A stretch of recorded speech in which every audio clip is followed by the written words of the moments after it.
Hello दोस्तों, welcome to my channel. आशा करती हूँ कि आप सब लोग ठीक होंगे और मेरा वीडियो देख रहे होंगे। पिछले वीडियो में हमने सिंपल ब्लाउज की कटिंग सीखी थी। इस वीडियो में हम उसी ब्लाउज की स्टिचिंग सीखने वाले हैं। आशा करती हूँ कि आपको वीडियो अच्छा लगेगा और आप लाइक और सब्सक्राइब ज़रूर से करेंगे। तो चलिए वीडियो को स्टार्ट करते हैं। सबसे पहले हम बैक पार्ट की कटिंग करेंगे। इस ब्लाउज में हमने पाइपिंग नहीं लगाई है क्योंकि कस्टमर को पाइपिंग नहीं पसंद है। आप चाहे तो आप पाइपिंग लगा सकते हैं। गले को पलट के बनाने के लिए हमने मेन फैब्रिक को सीधा रख लिया है और उसके ऊपर हमने अस्तर को अच्छे से सेट कर लिया है। अस्तर को सेट करने के बाद हमें गले को और कमर के नीचे हमें एक सिलाई लगा लेनी है।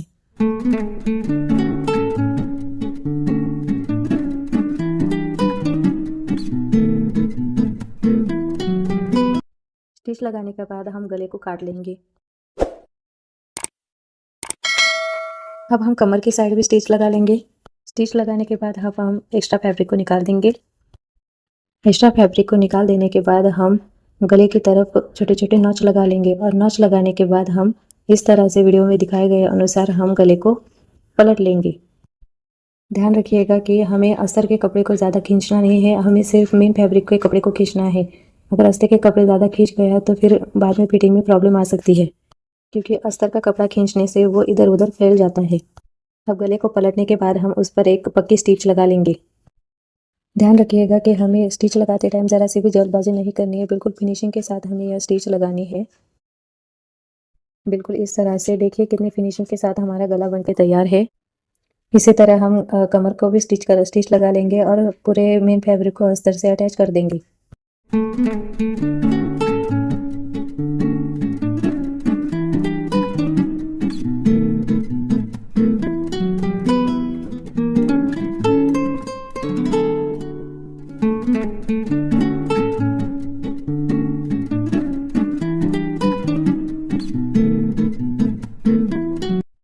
अब हम बैक पार्ट के टक्स लगा लेंगे। टक्स लगाने के लिए 36 इंच छाती के लिए हम 4 या 4.5 इंच पर टक्स लगा सकते हैं।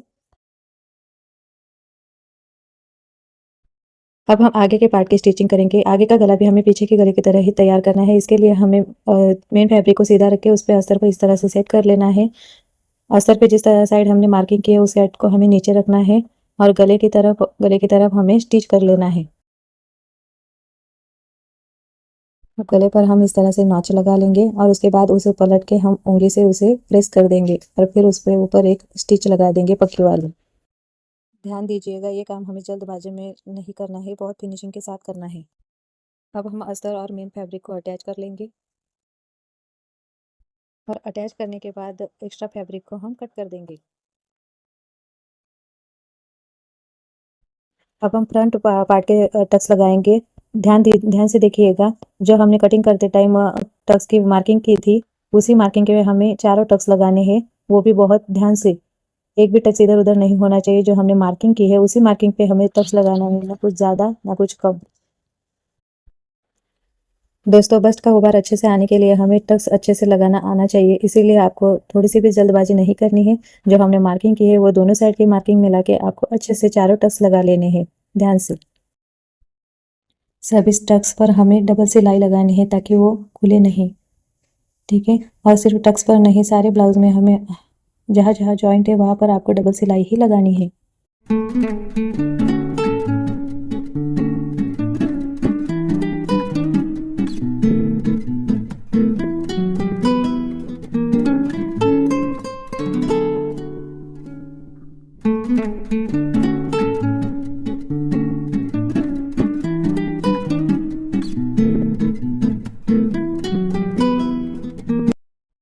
देखिए दोस्तों, चारों टक्स लगाने के बाद ब्लाउज में बस्ट में कैसा उभार आया है आप देख सकते हैं। इसी तरह से मैंने बस्ट की दूसरी साइड भी रेडी कर ली है। आप देख सकते हैं कि दोनों बस्ट में कितना अच्छा उभार आया है और गले का शेप भी पूरा राउंड बना है। अब हम क्रॉस पट्टी रेडी कर लेंगे। आप देख सकते हैं कि मैंने क्रॉस पट्टी के कोने वाली साइड को एक दूसरे के आमने सामने रखा है ताकि दोनों साइड की क्रॉस पट्टी सीधी बने। क्रॉस पट्टी बनाते समय हमें मेन फैब्रिक को सीधा रखना है और उसके ऊपर हमें क्रॉस पट्टी को रख के स्टिच लगाना है ताकि हम अस्तर को मेन फैब्रिक के उल्टी साइड पलट के क्रॉस पट्टी को सीधा बना सके।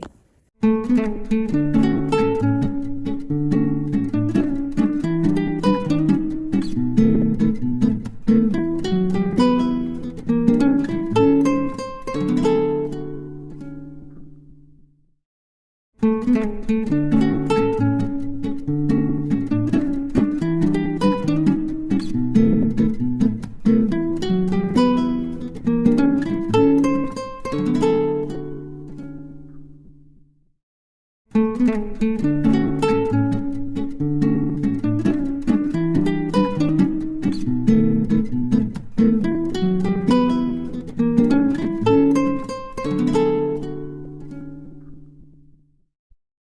तरह से हमने दोनों क्रॉस पट्टी को रेडी कर लिया है। अब हम क्रॉस पट्टी को इस तरह से अटैच करेंगे जिस तरह से आप वीडियो में देख सकते हैं। पहले दोनों साइड रख लीजिए अच्छे से ताकि कोई कंफ्यूजन ना हो। जो कोने वाला हिस्सा है वो आगे बस्ट की तरफ होना चाहिए। अब हम क्रॉस पट्टी को इस तरह से पलट के अटैच करेंगे ब्लाउज़ में और स्टिच लगा लेंगे। आप देख सकते हैं वीडियो में किस तरह से अटैच करना है, उसी तरह से आपको अटैच करके स्टिच लगाना है, डबल स्टिच लगाना है, ठीक है।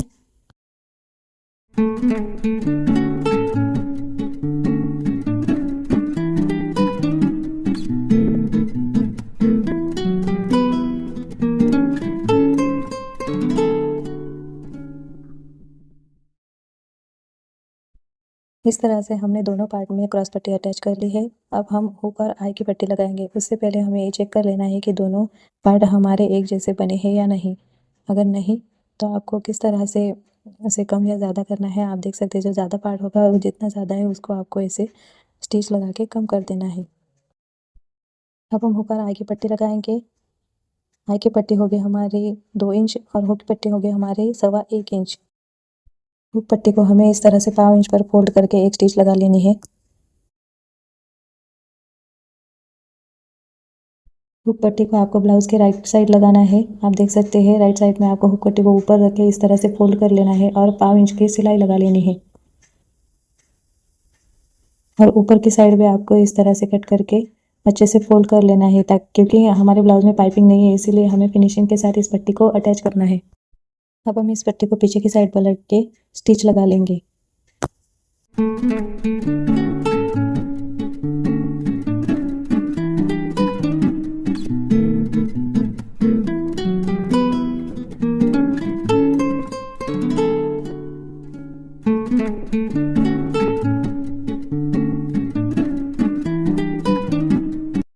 अब हम आई की पट्टी लगाएंगे। आई की पट्टी को हमें नीचे रखना है इस तरह से और ऊपर की साइड इस तरह से आपको इसको फिनिशिंग के साथ फोल्ड करके स्टिच लगा लेना है।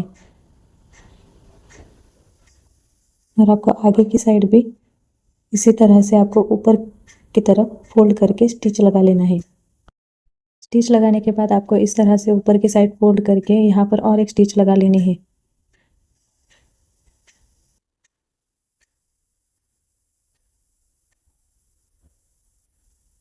और इसके बाद आपको इस तरह से फोल्ड करके देखिए किस तरह से, जिस तरह से वीडियो में दिख रहा है वैसे ही आपको फोल्ड करके स्टिच लगा लेना है अच्छे से फिनिशिंग के साथ।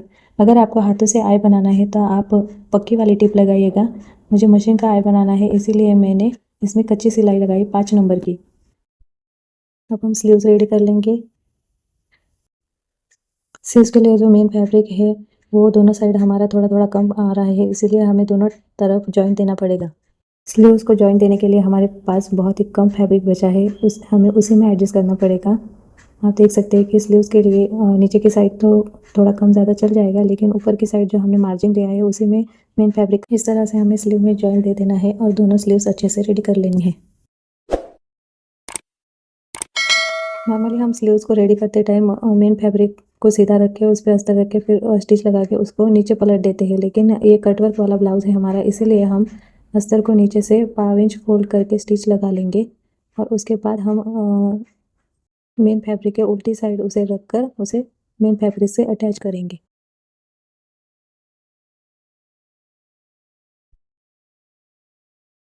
स्लीव्स रेडी करते टाइम हमें ये ध्यान रखना है कि राइट साइड की और लेफ्ट साइड की स्लीव्स हमारी सीधी बने, ताकि हमारा आगे का जो पार्ट होता है उसकी स्लीव को हमने थोड़ा आधा इंच ज़्यादा खींचा हुआ रहता है, तो इसीलिए हमें ध्यान रखना होगा कि दोनों साइड की स्लीव्स अच्छे से बन जाए। देखिए दोस्तों, जिस तरह से हमारी स्लीव्स वीडियो में दिखाई गई है उसी तरह से हमारी स्लीव्स बननी चाहिए। अब हम अस्तर और स्लीव्स को अटैच कर लेंगे। जिस तरह हमने सिलाई लगाई है वो भाग हमारा अंदर रहेगा। इस तरह से दोनों को हमें सिलाई लगा के अटैच कर लेना है। दोनों स्लीव्स हमारी रेडी हो गई है। अब हमें फ्रंट और बैक पार्ट को जॉइन कर लेना है इस तरह से।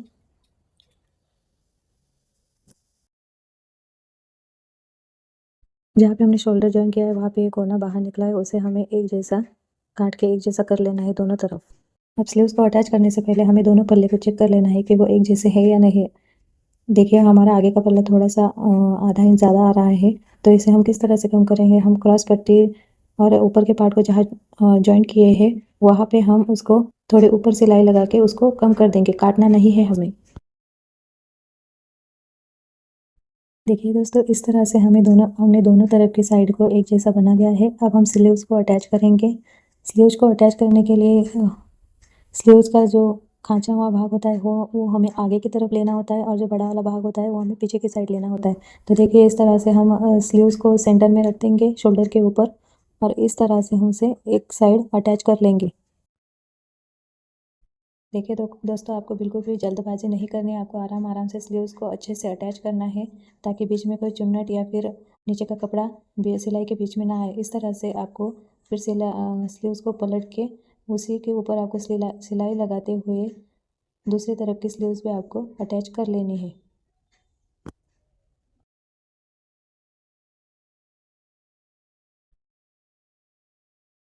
इस तरह से आपको दोनों तरफ सिलाई लगा लेनी है, और बाद में आपको एक डबल सिलाई और लगा लेनी है।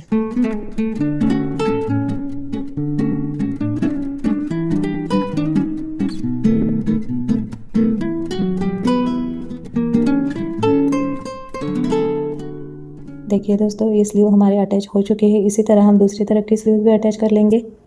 चलो दोस्तों, अब हमारी दोनों तरफ की स्लीव्स अटैच हो चुकी है। अब हम ब्लाउज़ की फिटिंग कर लेंगे। ब्लाउज़ की फिटिंग करने के लिए आपको बाजू के दोनों कोनों को इस तरह से एक जैसा पकड़ना है। जो बाजू हमारी अटैच करते टाइम बाहर निकले है उसे हमें तभी नहीं काटना है। देखिए इस तरह से हमें जहाँ पर हमने बाजू अटैच किए वो दोनों कोने भी एक जैसे आने चाहिए, और जहाँ पर हमारी मोहरी का नाप डालना है वहाँ पर भी हमें एक जैसा ही पकड़ के इस तरह से हमें सिलाई लगा देनी है।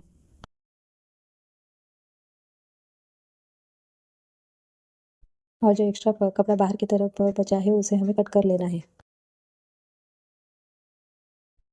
इसी तरह से हमें दूसरी साइड भी रेडी कर लेनी है। अब हमें स्लीव्स को उल्टी साइड पलट देना है, और वहाँ पर हमें एक स्टिच लगानी है।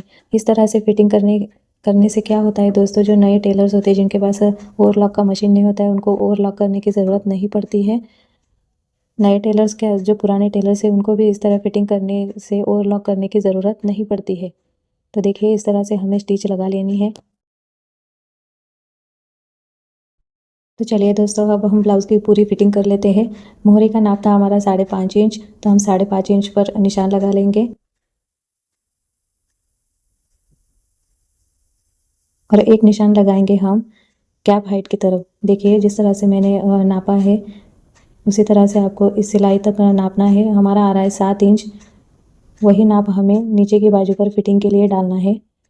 यहाँ से यहाँ तक हम 7 इंच पर मार्क करेंगे, और उसी पर हम सीधी सिलाई लगा देंगे नीचे कमर तक।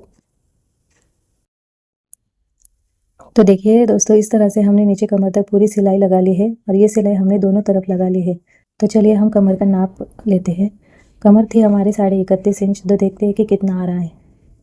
हमें आई की पट्टी छोड़ के नापना है। तो यह हमारा आ रहा है 32.5 इंच, मतलब पूरा 1 इंच हमारा एक्स्ट्रा आ रहा है।